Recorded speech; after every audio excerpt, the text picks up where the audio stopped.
जवाहरनगर येथे राहणाऱ्या शिरीष कुंदे यांनी राहत्या घरातून सोन्या चांदीचे दागिने चोरी झाल्याची फिर्याद राजारामपुरी पोलीस ठाण्यात दिली होती। त्या गुन्ह्याच्या अनुषंगाने तपास सुरू असताना घरात काम करणारा नोकर निखिल राजू पाटील यानेच ही चोरी केल्याचे स्पष्ट झाले।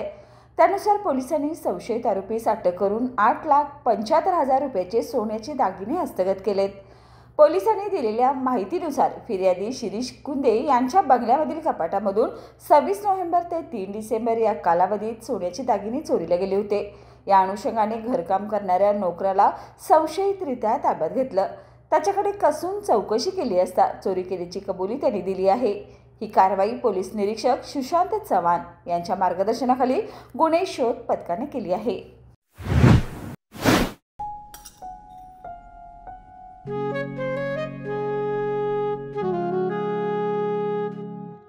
बाबा, आज येताना बासुंदी घेऊन या ना।